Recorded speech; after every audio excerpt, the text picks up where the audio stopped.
Good morning everyone in the world. আমরা জানি Flynn অর্থ বিমান বা উড়োজাহাজ, কিন্তু ফ্লেন অর্থ ভার্বের হিসেবে যখন ব্যবহৃত হয় তখন এর অর্থ সমান বা মসৃণ করা অর্থে ব্যবহৃত হয়। যেমন ফ্লেনের পাস্ট ফর্ম হচ্ছে ফ্লেন্ট, কিন্তু বিমানের কোনো পাস্ট এবং পাস্ট পার্টিসিপল হয় না বিমান বা উড়োজাহাজ ক্ষেত্রে, এই কারণে এটা নাউন হিসেবে ব্যবহৃত হয়। আর যখন ভার্ব হিসেবে ব্যবহৃত হয় তখন মসৃণ করা বা সমান করা অর্থে ব্যবহৃত হয়। যেমন কাঠ মসৃণ করা, ফ্লেনের পাস্ট এবং পাস্ট পার্টিসিপল ফর্ম হচ্ছে ফ্লেন্ট। সমান বা মসৃণ করেছিল, সমান বা মসৃণ করেছে।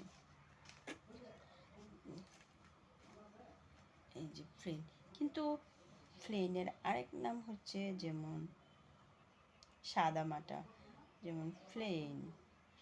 এই যে প্রনাউন্স এক বাট অর্থ এই যে, কিন্তু নাম বানানের ভিন্ন। যেমন ফ্লেন, এটাও ফ্লেন।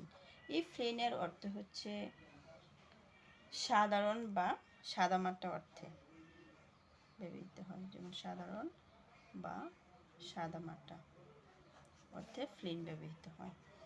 যখন সে ওয়াস আ ফ্লেন ড্রেস, সে একটি সাদামাটা পোশাক পরে। যেমন she wears a plain dress, সে কী করে সাদামাটা পোশাক পরে, ওয়ার্স। এই যে এখানে ফ্লেন অর্থ সাদামাটা অর্থে ব্যবহৃত হয়েছে। আবার ফ্লেন যখন এটা স্পষ্ট বা পরিষ্কার অর্থে ব্যবহৃত হয়, যেমন ফ্লেন স্পষ্ট বা পরিষ্কার অর্থে, যেমন it is plain that he is right. এটা স্পষ্ট যে সে সঠিক, এটা স্পষ্ট যে সে সঠিক, মানে ফ্লেন এখানে স্পষ্ট অর্থে ব্যবহৃত হয়েছে। আবার ফ্লেন অর্থে সমবর্ণী অর্থে ব্যবহৃত হয়।